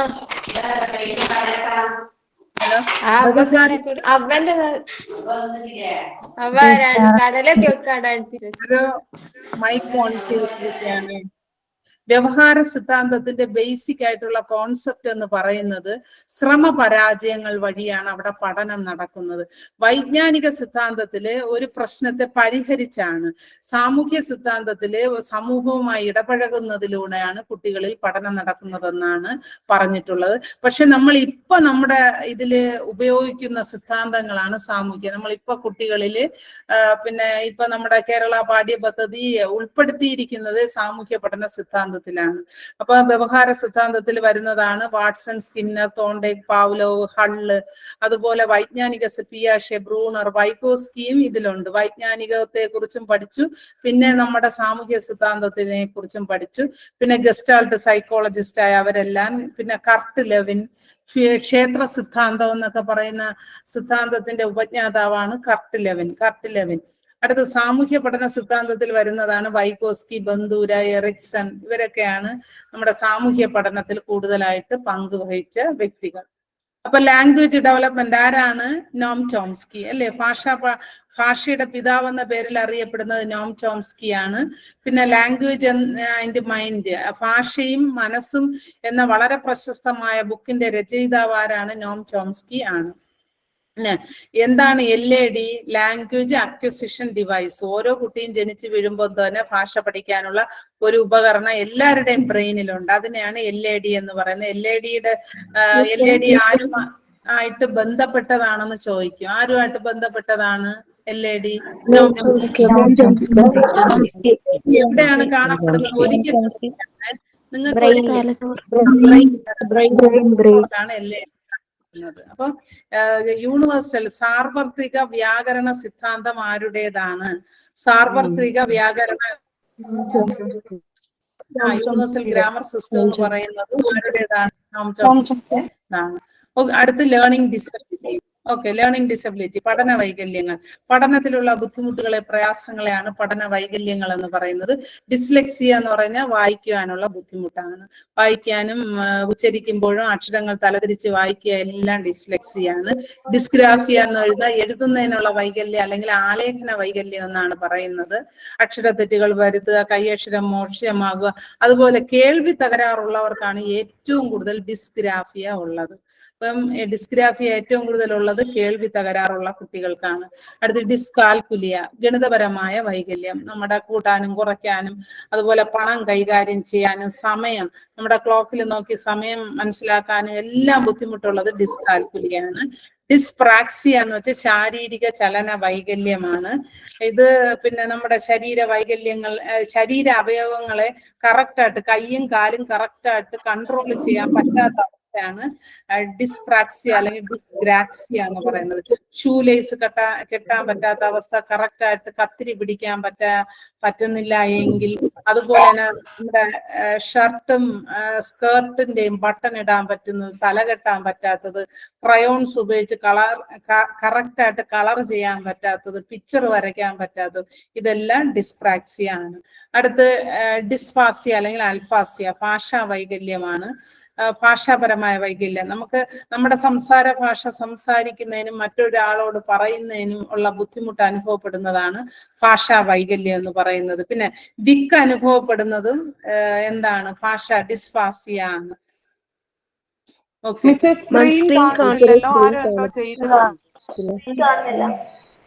എന്താ? സ്ക്രീൻ കാണുന്നില്ല മാം.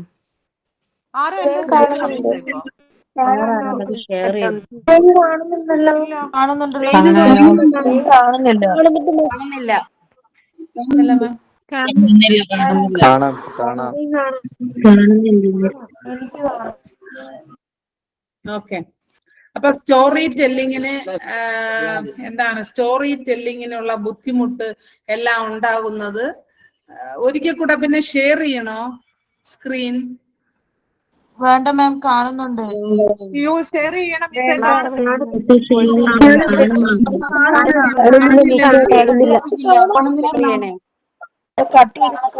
ഞാൻ കട്ട് ചെയ്തിട്ട് കാണാൻ പറ്റില്ല. കട്ട് ചെയ്തിട്ട് കേറിയിട്ട് കാണാൻ പറ്റുന്നില്ല. കട്ട് ചെയ്ത് കഴിഞ്ഞ് കാണാൻ പറ്റുന്നുണ്ട്.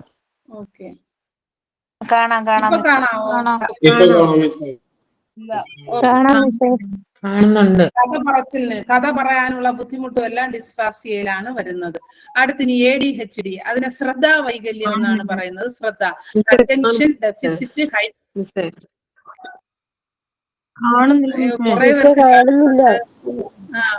ലെഫ്റ്റ് ആയിട്ട് കേറി നോക്കിയിട്ടും കാണുന്നില്ല.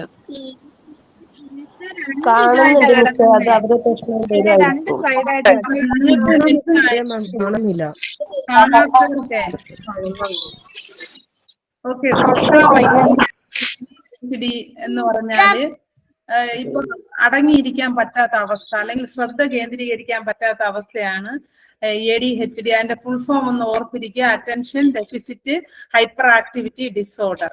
പിന്നെ ഇനി അനോറക്സിയ എന്ന് പറഞ്ഞാൽ എന്താണ്? നല്ല രീതിയിൽ ഭക്ഷണം കഴിക്കാത്തത് കൊണ്ടുള്ള രോഗത്തെയാണ് അനോറക്സിയ എന്ന്.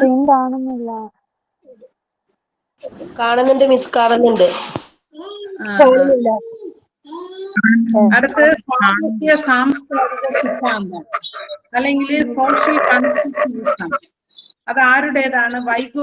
വൈഗോസ്കിയുടേതാണ് നമ്മുടെ സാമൂഹ്യ ജ്ഞാന നിർമ്മിതിവാദം എന്ന് പറയുന്നത്. പിന്നെ ചിന്തയും ഭാഷയും എന്ന ബുക്ക് ആരൊക്കെ പിന്നെ മൈക്ക് ഓൺ ചെയ്തിട്ട് ഓക്കെ. ചിന്തയും ഭാഷയും എന്ന ബുക്ക് എഴുതിയത് നമ്മുടെ വൈഗോസ്കിയാണ്. ചിന്തയും ഭാഷ എന്ന ബുക്കിന്റെ രചയിതാവ് വൈഗോസ്കിയാണ്. അദ്ദേഹം പറഞ്ഞത് എല്ലാവർക്കും ജനിക്കുമ്പോൾ തന്നെ കുറച്ച് കഴിവുകളുണ്ട്. ആ കഴിവുകൾ കുട്ടി വളരുന്നതോടുകൂടി ആ കഴിവുകൾ എന്ത് ചെയ്യും? ഉയർന്ന മാനസിക കഴിവുകളായിട്ട് മാറുമെന്ന് അദ്ദേഹം പറഞ്ഞു. അത് എങ്ങനെയാണ്? സാമൂഹികമായ ചുറ്റുപാടുകൾ മൂലവും സാംസ്കാരിക ചുറ്റുപാടുകൾ മൂലവുമാണ് പിന്നെ എന്താണ് കഴിവുകൾ ഉയർന്ന മാനസിക കഴിവുകളായിട്ട് മാറുന്നത്. അതുകൊണ്ട് അദ്ദേഹം അതിനെ സാമൂഹ്യ സാംസ്കാരിക സിദ്ധാന്തം നമ്മുടെ വൈഗോസ്കിയുടേത് ആണ്. അടുത്ത് വൈഗോസ്കിയുടെ പ്രധാന തത്വത്തിൽ വരുന്നതാണ് MKO. കഴിഞ്ഞ കേറ്ററ്റിന് ചോദിച്ചാണ് MKO എന്നത് ആരുടെ ആശയമാണ്? ആരുടേതാണ്? Vygotsky. More knowledgeable than others. നമ്മെക്കാളും ആർക്കാണോ അറിവ് കൂടുതൽ അവരെയാണ് MKO എന്ന് പറയുന്നത്. അടുത്ത് ZPD എന്താണ്? ZPD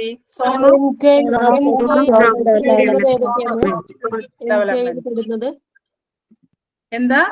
MKO അതിൽ പെടുന്നതൊക്കെ ഇല്ലേ? പുസ്തകങ്ങള്, പിന്നെ എന്തൊക്കെ ഉദാഹരണങ്ങളില്ലേ? അതെ, നമ്മെക്കാളും ആർക്കാണോ അറിവ് കൂടുതൽ അവരെ എല്ലാരെയും നമുക്ക് MKO എന്ന് പറയാം. അത്രയും നിങ്ങൾ ഓർത്തിരുന്നാൽ മതി. നിങ്ങളെക്കാളും ആർക്ക് ഒരുപാട് അറിവുണ്ട്? പുസ്തകങ്ങളുണ്ട്, ബുക്ക്, പിന്നെ ടീച്ചേഴ്സ്, പാരന്റ്സ്, പിയേഴ്സ്, ചില ടെക്നിക്കുകൾ, ഇന്റർനെറ്റ്, നമ്മുടെ ഗൂഗിളില് എല്ലാം MKO ആണ്. ZPD എന്ന് പറഞ്ഞാൽ സോണോ പ്രോക്സിമൽ ഡെവലപ്മെന്റ്. അപ്പൊ ഒരു കുട്ടിയെ പഠനം മുന്നേറാൻ ആരുടെയെങ്കിലും സഹായത്തോടു കൂടി എത്തിച്ചേരാപ്പെടാവുന്ന ഏറ്റവും ഉയർന്ന മേഖലയാണ് ZPD എന്ന് പറയുന്നത്. ഒരു കുട്ടിക്ക് ആരുടെയും സഹായം ഇല്ലാതെ എത്തിച്ചേരുന്ന മേഖലയാണ് കറന്റ് എബിലിറ്റി ലെവൽ. പിന്നെ എത്തിച്ചേരാൻ പറ്റാത്ത മേഖലയാണ് പൊട്ടൻഷ്യൽ എബിലിറ്റി ലെവൽ. ചില കുട്ടികൾക്കാണെങ്കിൽ സ്വന്തമായിട്ടുള്ള പ്രയത്നം കൊണ്ട്, ഭയങ്കര ഹാർഡ് വർക്ക് കൊണ്ട് പൊട്ടൻഷ്യൽ എബിലിറ്റി ലെവലിൽ വരെ എത്തിച്ചേരാം. അപ്പൊ ZPD സമീപസ്ഥ വികാസ മണ്ഡലം കേട്ടോ. സമീപസ്ഥ ആരുടെയെങ്കിലും സഹായത്തോടു കൂടി ഒരു കുട്ടിക്ക് എത്തിച്ചേരാൻ പറ്റുന്ന ഏറ്റവും ഉയർന്ന മേഖലയാണ് ZPD എന്ന് പറയുന്നത്. അടുത്ത് സ്കഫോൾഡിങ്, കൈത്താങ് എന്ന പദം ആദ്യമായിട്ട് ഉപയോഗിച്ചത് ബ്രൂണറാണ്. ബ്രൂണർ കഴിഞ്ഞിട്ടാണ് നമ്മുടെ വൈഗോസ്കി ഉപയോഗിച്ചത്. പിന്നെ ഭാഷയ്ക്ക് അദ്ദേഹം പ്രാധാന്യം നൽകി. ഭാഷയെ ബാഹ്യഭാഷ എന്നും സ്വകാര്യ ഭാഷ എന്നും ആന്തരിക ഭാഷ എന്നും മൂന്നായിട്ട് അദ്ദേഹം തിരിച്ചു. ബാഹ്യഭാഷ, സ്വകാര്യ ഭാഷ. ഒരു സംശയം ചോദിച്ചോട്ടെ? കൈത്താങ് എന്ന പദം ആരുമായി ബന്ധപ്പെട്ടിരിക്കുന്നു വെച്ചാൽ നമ്മൾ വൈഗോട്സ്കി അല്ലേ പറയണ്ടേ? ആദ്യമായിട്ട് ഉപയോഗിച്ചത് ബ്രൂണറാണ്. പക്ഷെ ബ്രൂണർ ഉപയോഗിച്ചതിന് ശേഷം വൈഗോസ്കിയും ഉപയോഗിച്ചു. അപ്പൊ ഈ കൈത്താങ് എന്ന പദം ആരുമായിട്ട് ബന്ധപ്പെട്ടതാണെന്ന് ചോദിച്ചാൽ ചിലപ്പോ ബ്രൂണറും വൈഗോസ്കിയും ഒരുമിച്ച് ഓപ്ഷനിൽ കാണൂലായിരിക്കും. ഒന്നേ വൈഗോസ്കി അല്ലെങ്കിൽ ബ്രൂണർ ആയിരിക്കും. ഇപ്പൊ വൈഗോസ്കി ഇല്ല ബ്രൂണർ ആണെങ്കിൽ ബ്രൂണർ തന്നെ നിങ്ങൾ ടിക്ക് ചെയ്യുക. ബ്രൂണർ ഇല്ല വൈഗോസ്കി ആണെങ്കിൽ വൈഗോസ്കിയെ നിങ്ങൾ എന്ത് ചെയ്യുക, ഓപ്റ്റ് ചെയ്യുക. Okay okay miss. ഓക്കെ. അപ്പം ഈ 3 ഭാഷ ഉണ്ടെന്ന് പറഞ്ഞ് ഇതിൽ ഏറ്റവും കൂടുതൽ അദ്ദേഹം പ്രാധാന്യം നൽകിയത് ആന്തരിക ഭാഷയ്ക്കാണ്. ആന്തരിക ഭാഷയിലാണ് നമ്മുടെ സംസാര ഭാഷയും ചിന്തകളും എല്ലാം വരുന്നതെന്ന് അദ്ദേഹം പറഞ്ഞു. പിന്നെ ഇനി ഓർക്കേണ്ടത് ഈ പഠന പ്രവർത്തനവും സഹകരണാത്മക പഠനത്തിനും സഹവർത്തിത പഠനത്തിനും അതുപോലെ തന്നെ പ്രതിക്രിയ അധ്യാപനത്തിനും അനുഭവാധിഷ്ഠിത പഠനത്തിനും സംഘ പഠനത്തിനും എല്ലാം ഒരുമിച്ച് ചേർന്ന് പഠിക്കുന്നതിന് പ്രാധാന്യം നൽകിയത് നമ്മുടെ വൈഗോസ്കിയാണ്. അതുകൂടെ ഓർത്തിരിക്കുക. അടുത്തിനി ഇമോഷണൽ ഡെവലപ്മെന്റ്. ഇമോഷണൽ ഡെവലപ്മെന്റ് ആരാണ്? കാതറിൻ ബ്രിഡ്ജാണ്. ജനനം മുതൽ 24 മാസം വരെയുള്ള കുട്ടികളുടെ വൈകാരിക വികാസത്തെ കുറിച്ചാണ് അവര് പഠിച്ചത്. പിന്നെ ഫസ്റ്റ് ഉണ്ടാകുന്ന വികാരം ഏതാണ്? ഇളക്കം, സന്ത്രാസ അല്ലെങ്കിൽ ഇളക്കം. പിന്നെ 3-ാം മാസത്തിൽ ഉല്ലാസം അസ്വസ്ഥ്യവും, 6-ാം മാസത്തില് പോസിറ്റീവ് ഒന്നുമില്ല, പോസിറ്റീവ് ഇമോഷൻസ് ഒന്നുമില്ല, നെഗറ്റീവ് ഇമോഷനായ ഭയം, ദേഷ്യം, വെറുപ്പ്. ഈ ഒരു ചാർട്ട് നിങ്ങൾ പഠിച്ചിട്ട് പോണം. 12-ാം മാസമാണ് പ്രിയവും പ്രഹർഷവും, 18-ാം മാസം സ്നേഹം കുട്ടികളും മുതിർന്നവരോട്, പിന്നെ അസൂയ എന്ന നെഗറ്റീവ് ഇമോഷൻസ് കൂടെ ഉണ്ടാകുന്നു. നമ്മുടെ 2 വയസ്സാകുമ്പോൾ മിസ് ഇതെങ്ങനെ ക്വസ്റ്റ്യൻ വരുമെന്ന് പറഞ്ഞുതരുവാ? 24-ാം മാസത്തിൽ കുട്ടിക്ക് ഉണ്ടാകുന്ന വികാരം ഏത്? അല്ലെങ്കിൽ കുട്ടികളുടെ വികാരത്തെ കുറിച്ച് പഠിച്ചത് ആര്? അതുപോലെ കുട്ടികളുടെ വികാരത്തെ കുറിച്ച് എത്ര വയസ്സ് മുതൽ എത്ര വയസ്സ് വരെയുള്ള കുട്ടികളുടെ വികാരത്തെ കുറിച്ചാണ് നമ്മുടെ കാതറിൻ ബ്രിഡ്ജ് പഠിച്ചത്? പിന്നെ ആദ്യമായിട്ട് ഉണ്ടാകുന്ന വികാരം ഏതാണ്? 12-ാം മാസത്തിൽ ഉണ്ടാകുന്ന വികാരം ഏത്? പിന്നെ 6-ാം മാസത്തിൽ ഉണ്ടാകുന്ന നെഗറ്റീവ് വികാരം ഏത്? അങ്ങനെയൊക്കെ ചോദിക്കുക. അതുകൊണ്ട് നിങ്ങൾ ഈ ചാർട്ട് പഠിച്ചിരിക്കണം. അടുത്ത് ലാസ്റ്റ് ഉണ്ടാകുന്ന വികാരമാണ് ആനന്ദം. ഫസ്റ്റ് ഉണ്ടാകുന്ന വികാരം ഇളക്കം അല്ലെങ്കിൽ സന്ത്രാസം ആണ്. ഓക്കെ. കാതറിൻ ബ്രിഡ്ജ് അല്ലേ ഉള്ളൂ ലേഡി ആയിട്ടുള്ള മനഃശാസ്ത്രം? അതെ അതെ. ഒരേ ഒരു നമുക്ക് പഠിക്കാനുള്ള ഒരേ ഒരു ലേഡി ആയിട്ടുള്ള മനഃശാസ്ത്രജ്ഞ എന്ന് പറയുന്നത് കാതറിൻ ബ്രിഡ്ജ് മാത്രം. കാതറിൻ ബ്രിഡ്ജ് എന്ന് പറയുമ്പോൾ നിങ്ങൾ ഉടനെ വൈകാരിക വികാസം ഓർത്തിരിക്കുക. അടുത്തിന് ഗ്രോത്ത് ആൻഡ് ഡെവലപ്മെന്റ്. അത് നിങ്ങൾക്കറിയാം എന്താണ് ഗ്രോത്ത്, എന്താണ് ഡെവലപ്മെന്റ് എന്ന്. പിന്നെ ഇതിലുള്ളത് ഈ സെഫാലോ കോഡൽ എന്ന് വെച്ചാൽ ശിരപാദ വികാസം. വികാസം തലയിൽ നിന്ന് തുടങ്ങി പാദത്തിലേക്കാണെങ്കിൽ അതിനെ ശിരപാദ വികാസം എന്നും, തലയിൽ നിന്ന് തുടങ്ങി പാദത്തിലേക്കാണെങ്കിൽ അതിനെ ശിരപാദ വികാസം എന്നും. അടുത്ത് പ്രോക്സിമോ ഡിസ്റ്റൽ എന്ന് പറഞ്ഞാല് നടുവിൽ നിന്ന് തുടങ്ങി എവിടെ പെരിഫറിയിലേക്ക് പോകുന്ന വികാസത്തെ പ്രോക്സിമോ ഡിസ്റ്റൽ പിന്നെ ഡെവലപ്മെന്റ് എന്നാണ് പറയുന്നത്. അടുത്ത വളർച്ചയും വികാസത്തെ സ്വാധീനിക്കുന്ന ഘടകങ്ങൾ നമ്മൾ നേരത്തെ പറഞ്ഞതുപോലെയാണ് പാരമ്പര്യം, പരിസ്ഥിതിയും പിന്നെ അതുമായിട്ട് ബന്ധപ്പെട്ട എല്ലാ കാര്യങ്ങളാണ് വളർച്ചയും വികാസത്തെയും സ്വാധീനിക്കുന്നത്. ഒന്നുകൂടി പറയൂ. പ്രോക്സിമോ ഡിസ്റ്റൽ എന്ന് പറഞ്ഞാല് ശരീരത്തിന് നടുവിൽ നിന്ന് തുടങ്ങി, നടുവിൽ സെൻട്രൽ നിന്ന് തുടങ്ങി വശങ്ങളിലേക്ക്, നടുവിൽ നിന്ന് തുടങ്ങി വശങ്ങളിലേക്കാണ് വികാസം നടക്കുന്നുവെങ്കിൽ അത്തരത്തിലുള്ള വികാസത്തെ പ്രോക്സിമോ ഡിസ്റ്റൽ എന്നും, തലയിൽ നിന്ന് തുടങ്ങി പാദത്തിലോട്ടാണ് വികാസം നടക്കുന്നുവെങ്കിൽ അത്തരത്തിലുള്ള വികാസത്തെ ശിരപാദ വികാസം അല്ലെങ്കിൽ സെഫാലോ കോഡൽ ഡെവലപ്മെന്റ് എന്നാണ് പറയുന്നത്. അടുത്തത് ഒരിക്കൽ ചോദിച്ചത് സെഫാലോ കോഡൽ വികാസം ഏത് തരത്തിലാണെന്ന് ചോദിച്ചിട്ട് ഓപ്ഷനിൽ ഇങ്ങനെ പലതരത്തിലുള്ള ഓപ്ഷൻ ഇട്ടിരിക്കുക. അപ്പൊ നിങ്ങൾ ഉടനെ ഓർത്തിരിക്കണം ഏതാണ്? തലയിൽ നിന്ന് പാദത്തിലോട്ടാണ് വികാസം, അല്ലെങ്കിൽ തലയിൽ നിന്ന് പാദത്തിലോട്ട് നടക്കുന്ന വികാസത്തെ എന്ത് പേരിലാണ് അറിയപ്പെടുന്നത്? അങ്ങനെയൊക്കെയാണ് ഞാൻ ക്വസ്റ്റ്യൻ കണ്ടിട്ടുള്ളത്, ചോദിച്ചിട്ടുള്ളതായി. പ്രധാനമാണ്. ഓക്കെ. അടുത്തിനി വികാസഘട്ടങ്ങൾ. 2 തരത്തിലുള്ള മനുഷ്യന്റെ വികാസഘട്ടത്തെ 2ആയിട്ട് തരംതിരിച്ചിരിക്കുന്നു. ജനനപൂർവ്വഘട്ടവും ജനനാന്തരഘട്ടവും. ജനിക്കുന്നതിന് മുമ്പുള്ള ഘട്ടവും ജനിച്ചതിന് ശേഷമുള്ള. അപ്പൊ ജനനപൂർവ്വഘട്ടത്തെ പ്രാഗ്ജന്മഘട്ടം എന്നാണ് പറയുന്നത്. അത് ഗർഭധാരണം മുതൽ ജനനം വരെയാണ്. ബീജാങ്കുരണ ഘട്ടമെന്നും ഭ്രൂണഘട്ടമെന്നും ഗർഭഘട്ടം എന്ന പേരിലും അറിയപ്പെടുന്നു. ഇതൊക്കെ പഠിപ്പിച്ചതാണ്. അടുത്ത ജനനാന്തര ഘട്ടം, പോസ്റ്റ് നേറ്റൽ സ്റ്റേജ്, ജനനം മുതൽ മരണം വരെയുള്ള ഘട്ടമാണ് ശൈശവം, ബാല്യം, കൗമാരം, യൗവനം, വാർദ്ധക്യം. പിന്നെ ജനിച്ച് 1 മാസം വരെയുള്ള കുട്ടികളെ നവജാത ശിശുക്കൾ അല്ലെങ്കിൽ നിയോനേറ്റുകൾ എന്ന്, ഇത് ഒരിക്കൽ പരീക്ഷയ്ക്ക് ചോദിച്ചതാണ്. നിയോനേറ്റുകൾ ആരാണ്? ജനിച്ച് 3 ആഴ്ച വരെ ഉള്ളത് അല്ലെങ്കിൽ 4 ആഴ്ച വരെയുള്ള കുട്ടികളെയാണ് നിയോനേറ്റുകൾ എന്ന് പറയുന്നത്. പിന്നെ ഇനി ഓരോ കാലഘട്ടത്തിൽ കാണുന്നില്ലേ സ്ക്രീൻ?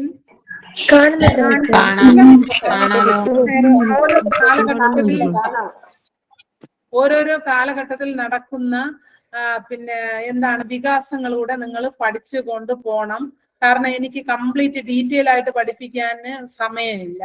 ഓക്കെ, കൗമാരത്തിലാണ് ഞെരുക്കത്തിന്റെയും പിരിമുറുക്കത്തിന്റെയും കാലഘട്ടം എന്ന് പറഞ്ഞ സ്റ്റാൻലി ഹോളാണ്. താൽക്കാലിക ബുദ്ധിഭ്രമത്തിന്റെ കാലം എന്ന് പറഞ്ഞത് ഹോളിംഗ് ബർത്ത് ആണ്. ഓക്കെ, അടുത്ത് മെച്ചുറേഷനും ലേണിങ്ങും. മെച്ചുറേഷൻ എന്ന് പറഞ്ഞാൽ എന്താണ്? ശാരീരികമായിട്ടും മാനസികമായിട്ടും ഉണ്ടാകുന്നതാണ് മെച്ചുറേഷൻ. മറ്റേതാണെങ്കിൽ ലേണിംഗ് എന്ന് പറഞ്ഞാൽ സ്വഭാവ രൂപീകരണമാണ്. പരിപക്വത എന്നാണ് മെച്ചുറേഷന് അറിയപ്പെടുന്നത്. പറഞ്ഞില്ല താൽക്കാലിക ബുദ്ധിയുടെ കാലം. താൽക്കാലിക ബുദ്ധിയുടെ കാലം എന്ന് പറഞ്ഞത് ഹോളിംഗ് ബർത്ത് ആണ്. ഓക്കെ, അടുത്തിനി പിയാഷെ, നമ്മുടെ വൈജ്ഞാനിക വികാസത്തിന്റെ ടീച്ചർ ഒന്ന് സ്ക്രീൻ ഒന്നുകൂടെ ഒന്ന് ഷെയർ ചെയ്യോ? കാണുന്നില്ല ടീച്ചറെ, അത് ഞാൻ എങ്ങനെ നോക്കിയിട്ടും കാണുന്നില്ല, അതുകൊണ്ടാ. ആർക്കും കാണാൻ പറ്റുന്നില്ലേ?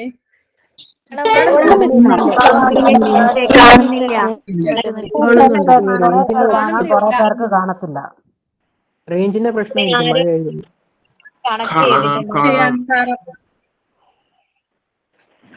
ഒന്ന് ടീച്ചർ ഒന്ന് ചെയ്യോ? കാണണ്ടല്ലോ. എന്താ? ഞാനൊരു കാര്യം ചെയ്യാം, ഈ സ്ക്രീന് ഈ PPT നിങ്ങൾക്ക് ഷെയർ ചെയ്ത് തരാം, പോരെ? നല്ലപോലെ കാണുന്നുണ്ട്. അല്ലാതെ ഇനിയിപ്പോ ഒന്നേന്ന് വന്ന സമയം നല്ല ക്ലിയർ ആയിട്ട് കാണാലോ. ഓക്കെ, അപ്പൊ റേഞ്ച് ഇല്ലാത്തവർക്കാണ് ഈ പ്രശ്നം. ഞാന് നിങ്ങള് വേണമെന്നുള്ളവര് സാറിനോട് പറഞ്ഞാൽ ഞാൻ എന്നാ നിങ്ങൾക്ക് ഈ ഫുള്ള് PPT നിങ്ങൾക്ക് ഷെയർ ചെയ്ത് തരാം. ഓക്കെ, വൈജ്ഞാനിക വികാസം പിയാഷെയാണ്. അതുപോലെ നമ്മുടെ ബ്രൂണറുമാണ്. അപ്പൊ പിയാഷയെ കുറിച്ച് നിങ്ങൾക്ക് പറയേണ്ട ആവശ്യമില്ല. ശിശു മനഃശാസ്ത്രജ്ഞന്റെ പിതാവാണ് പിയാഷെ. പിയാഷയുടെ സിദ്ധാന്തത്തെ ജെനറ്റിക് എപ്പിസ്റ്റമോളജി എന്ന പേരിൽ അറിയപ്പെടുന്നു. പിന്നെ കുട്ടികളെ അദ്ദേഹം കൊച്ചു ശാസ്ത്രജ്ഞരെന്നാണ് വിളിച്ചത്. അദ്ദേഹം 4 ഘട്ടങ്ങളായിട്ടാണ് വൈജ്ഞാനിക വികാസത്തെ തരംതിരിച്ചത്. ഇന്ദ്രിയ ചാലഘട്ടം, അതിലെ ഏറ്റവും ഇമ്പോർട്ടന്റ് വസ്തുസ്ഥൈര്യം ആർജിക്കുന്നത്. പിന്നെ അടുത്ത് പ്രാഗ്മനോ വ്യാപാര ഘട്ടം, അതിലെ ഈഗോസെൻട്രിക് സ്റ്റേജ് എന്നാണ് അറിയപ്പെടുന്നത്. പിന്നെ അനിമിസം എന്ന് പറഞ്ഞാൽ ജീവനില്ലാത്ത വസ്തുക്കളെ ജീവനുള്ളവയുടെ പ്രത്യേകതകൾ കാണിക്കുന്നു, അതാണ് അനിമിസം. പിന്നെ ഊഹനഘട്ടം എന്ന പേരിലും പ്രാഗ്മനോ വ്യാപാര ഘട്ടത്തെ അറിയപ്പെടുന്നു. അടുത്ത് മൂർത്ത മനോവ്യാപാര ഘട്ടത്തിൽ കൺസർവേഷന് ആർജിക്കുന്നത് ഈ മൂർത്ത മനോവ്യാപാര. മറ്റേ സ്ലൈഡ് ഒന്നുകൂടി കാണിക്കോ? അതായത് പ്രത്യാവർത്തന ചിന്തന. അതെ. അടുത്ത് പിന്നെ വർത്തമാനകാലം, ഭാവികാലം, ഭൂതകാലത്തെ കുറിച്ച് മനസ്സിലാക്കുന്നു. പിന്നെ ഈഗോ കുറയുന്നു, ഗണിതശാസ്ത്രപരമായ കാര്യങ്ങളെല്ലാം ഹൃദ്യസ്ഥമാക്കുന്നതും പിന്നെ 2 ദിശയിലേക്ക് കാര്യങ്ങൾ ചിന്തിക്കുന്നതെല്ലാം മൂർത്ത മനോവ്യാപാര ഘട്ടമാണ്. അടുത്തിനി നിങ്ങൾ നോക്കേണ്ട ഒരു പക്വതയുള്ള ഒരു വ്യക്തി ചെയ്യുന്ന കാര്യങ്ങളെല്ലാം ഔപചാരിക മനോവ്യാപാര ഘട്ടത്തിലാണ്. നല്ല രീതിയിൽ ചിന്തിക്കുന്നു. ഈ മൂർത്ത മനോവ്യാപാര ഘട്ടവും ഔപചാരിക ഘട്ടവും ഏകദേശം ഒരുപോലെ തന്നെയല്ലേ വരുന്നത്?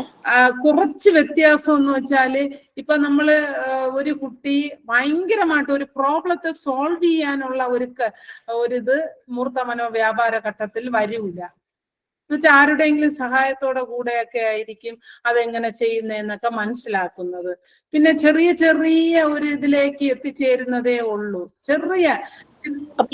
പൂർവ്വം ചിന്തിച്ച് ചെയ്യുക അങ്ങനെ എന്തൊരു ക്വസ്റ്റ്യൻ വന്നാൽ അതിൽ ഏതാ ഇതന്നെ മൂർത്ത മനോവ്യാപാരം അതോ യുക്തിപൂർവ്വം ഔപചാരികവും. ചിന്തിക്കാൻ തുടങ്ങുന്നതാണ് മൂർത്ത മനോവ്യാപാര ഘട്ടം.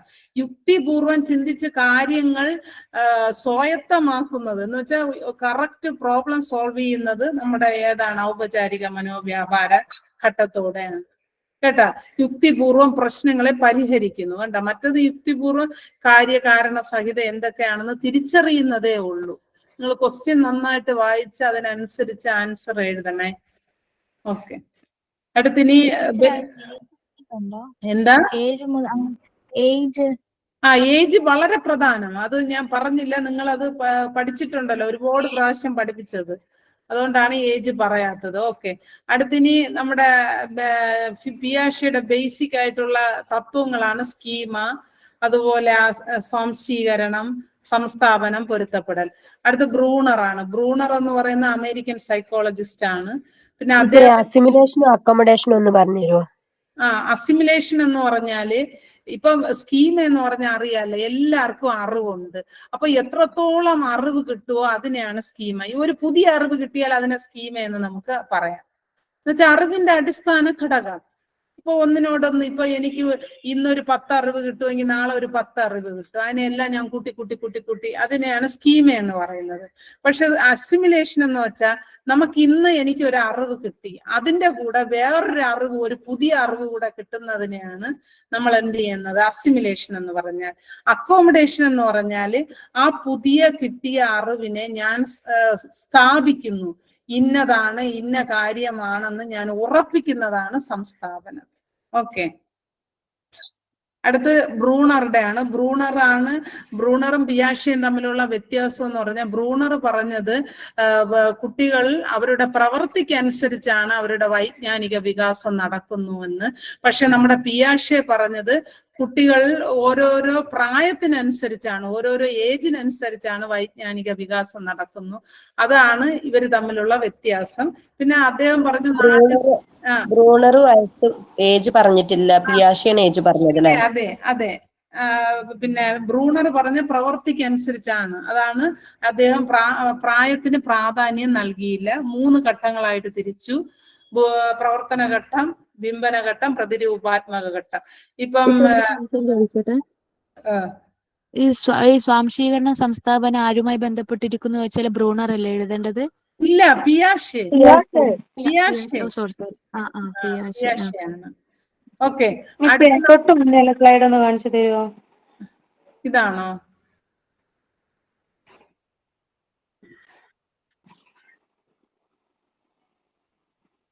ഓക്കെ, ഞാനിനി ഒരു ക്വസ്റ്റ്യൻ ചോദിക്കാണ്. പിന്നെ 2ാം ക്ലാസ്സിൽ പഠിക്കുന്ന അനു എന്ന കുട്ടിക്ക് ടീച്ചർ ഒരു ബാലരമ കൊടുത്തു. അപ്പൊ ആ കുട്ടി അതിനെ എന്ത് ചെയ്തു, പടങ്ങൾ എല്ലാ പേജസിലെയും ചിത്രങ്ങൾ മാത്രം നോക്കി കണ്ടു. ഇത് നമ്മുടെ ബ്രൂണറുടെ അഭിപ്രായത്തിൽ ഈ കുട്ടി ഏത് കാലഘട്ടത്തിലാണ്?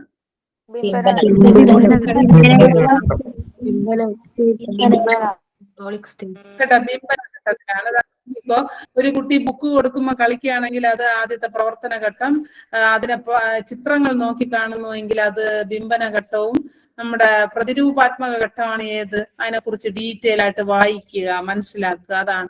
അപ്പം ലാംഗ്വേജ്, ഭാഷ ഉപയോഗിക്കുന്നത് ഏത് ഘട്ടത്തിലാണ്? ഭാഷ ഉപയോഗിക്കുന്നത് ഏത് ഘട്ടത്തിലാണ്? ബുദ്ധിവികാസത്തിന്റെ ടീച്ചർ ഒരു കുട്ടിക്ക് പുസ്തകം കൊടുത്ത് അത് വലിച്ചു കീറി കളയുന്ന പ്രവർത്തന ഘട്ടമാണ്. പ്രവർത്തന ബുദ്ധിവികാസത്തിന്റെ തങ്കത്താക്കോലാണ് ഭാഷ എന്ന് പറഞ്ഞത് ആരാണ്? ഓക്കെ, അടുത്ത ബ്രൂണറുടെ സംഭാവനയാണ് എന്താണ്? കണ്ടെത്തലിലൂടെയുള്ള പഠനം അല്ലെങ്കിൽ ഡിസ്കവറി ലേണിംഗ്. പിന്നെ അതുപോലെ തന്നെ എന്താണ്, സ്കഫോൾഡിംഗ് എന്ന പദം ആദ്യമായിട്ട് ഉപയോഗിച്ചതും ആരാണ്? ബ്രൂണറാണ്. പിന്നെ മറ്റൊരു കണ്ടുപിടുത്തമാണ് ആശയ സമ്പാദന മാതൃക. അടുത്തതാണ് സന്നദ്ധത. കുട്ടികൾ സന്നദ്ധരായിരിക്കുമ്പോൾ മാത്രം കുട്ടികളെ പഠിപ്പിക്കുക എന്നത്.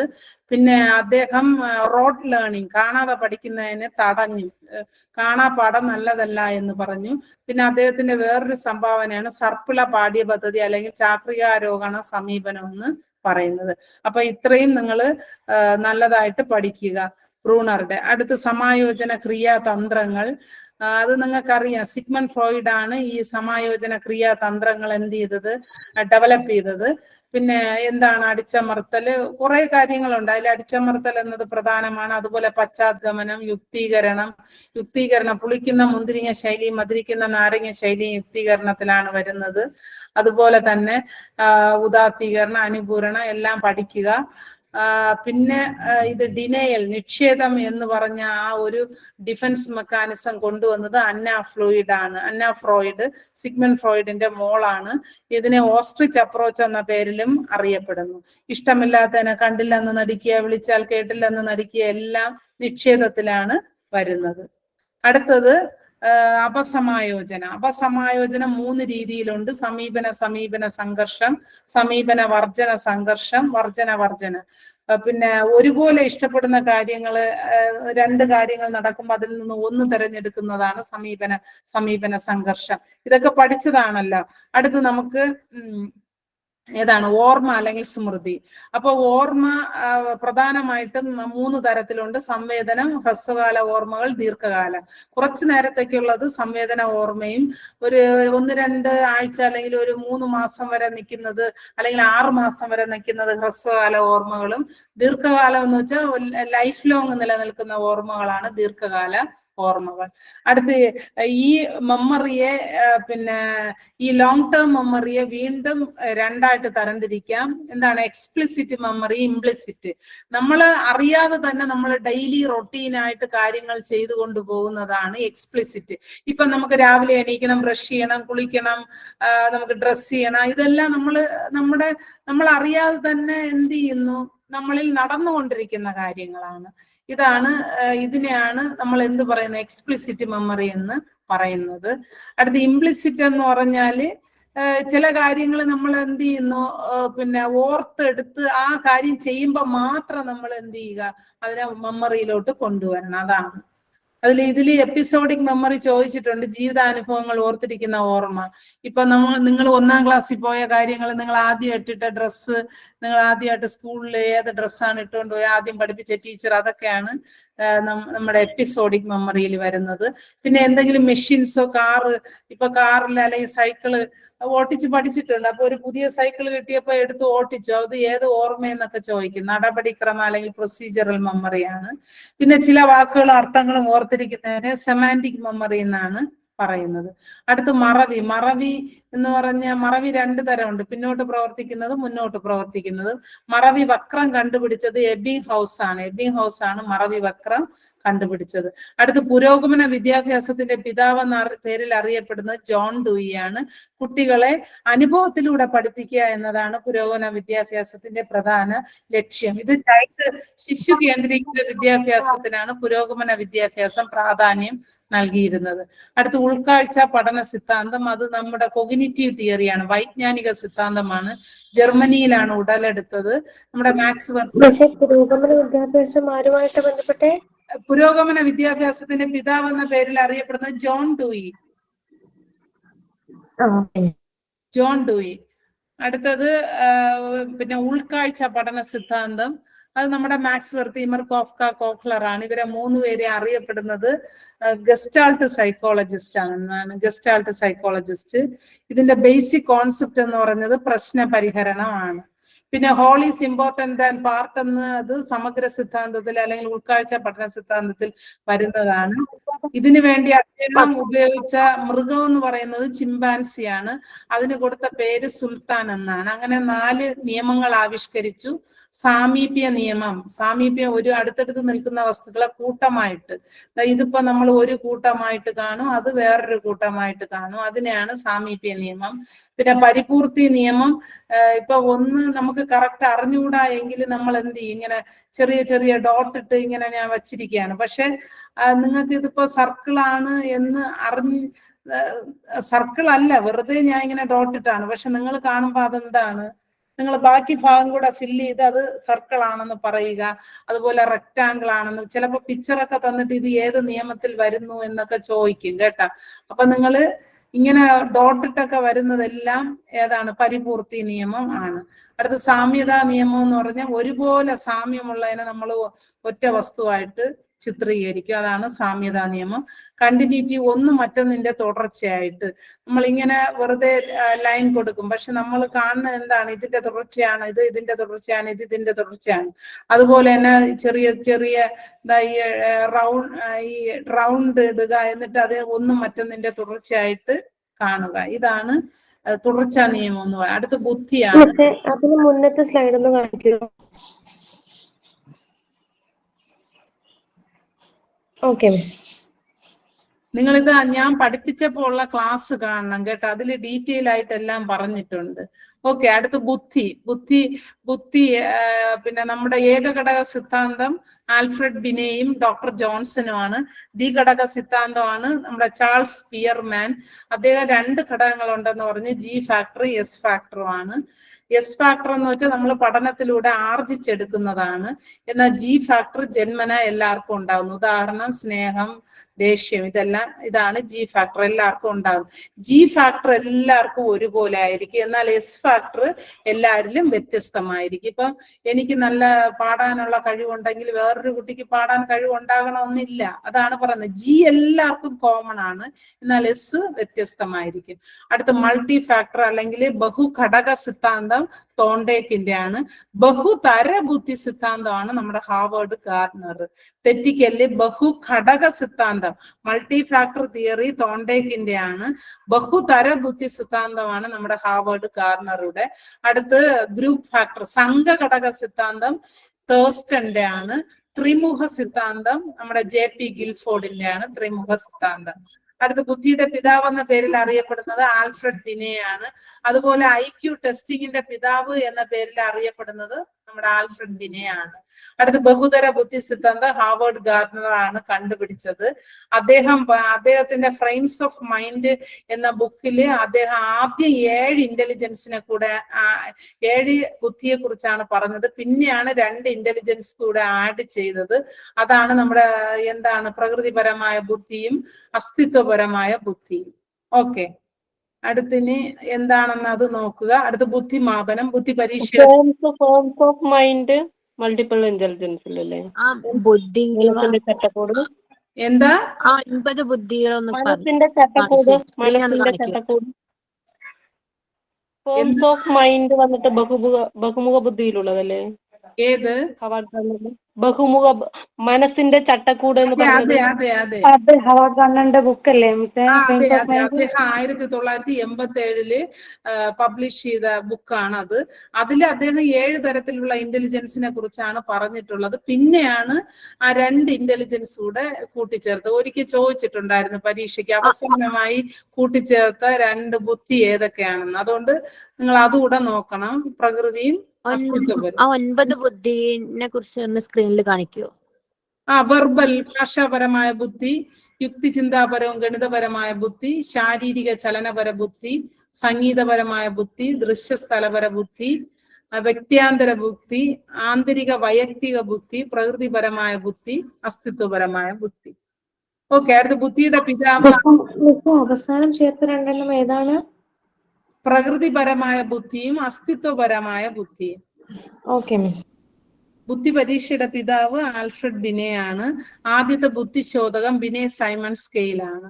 ആദ്യത്തെ ഇന്റലിജൻസിന്റെ ടെസ്റ്റ് എന്ന് പറയുന്നത് ബിനെ സൈമൺ. അതിൽ 30 ചോദ്യങ്ങളാണ് ഉള്ളത്. ബുദ്ധിമാനം കണ്ടുപിടിക്കേണ്ട ഫോർമുല എന്താണ്? IQ = MA/100. അപ്പൊ നിങ്ങൾക്ക് പിന്നെ ഈ MA കണ്ടുപിടിക്കണമെങ്കിൽ എന്ത് ചെയ്യും?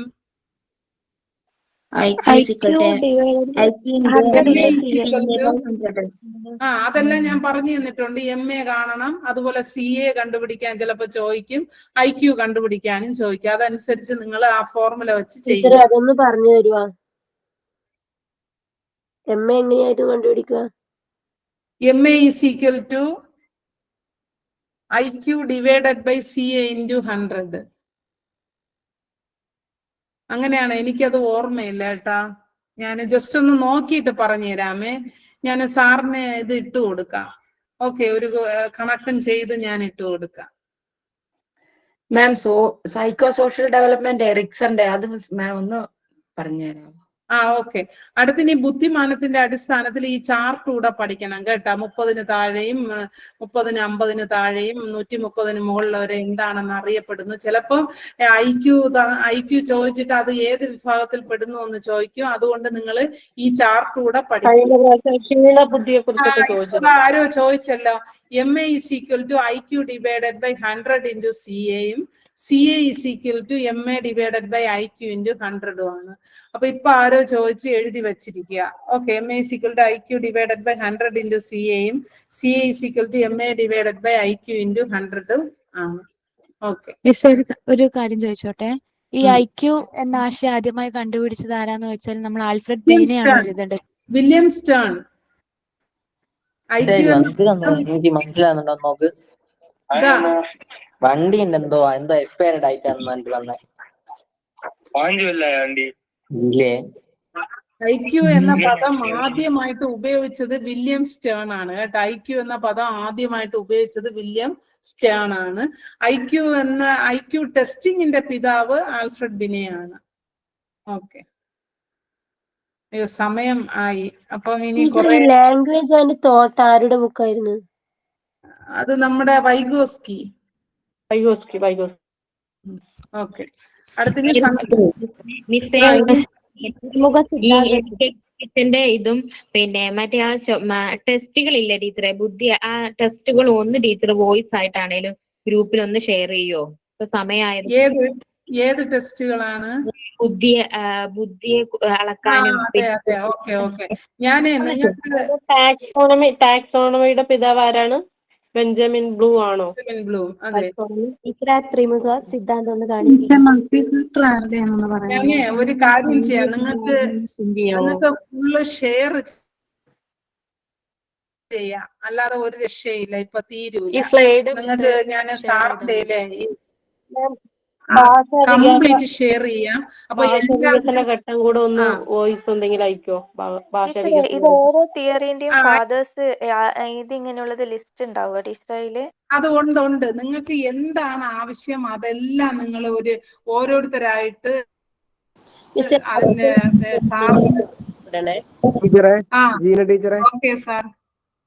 ജീന ടീച്ചർ അതിന്റെ അകത്തെ ഇവരുടെ ആപ്ലിക്കേഷനിൽ കിടപ്പുണ്ട് സാറേ. ടീച്ചറെ നമ്മുടെ ഇപ്പൊ ടീച്ചർ പറഞ്ഞ കാര്യങ്ങളെല്ലാം അവരുടെ ആപ്ലിക്കേഷനിൽ കിടപ്പുണ്ട്. Okay sir. എന്നാൽ അവർക്ക് ഡൗട്ട് എടുക്കാവുന്നതേ ഉള്ളൂ. അത് തന്നെ. ഇനി എന്തെങ്കിലും ഡൗട്ട് ഉണ്ടെങ്കിൽ നിങ്ങൾക്ക് സാറിന് മെസ്സേജ് ചെയ്യാം. അപ്പം അതനുസരിച്ച് നിങ്ങൾക്ക് ബാക്കി പറഞ്ഞു തരാം. അപ്പൊ എല്ലാരും നല്ലതായിട്ട് ക്വസ്റ്റ്യൻ ഒരുപാട് പ്രാവശ്യം വായിച്ച് കറക്റ്റ് ആൻസർ സെലക്ട് ചെയ്ത് എഴുതുക. എല്ലാവർക്കും നല്ല വിജയാശംസകൾ. All the best. Thank you dears. Thank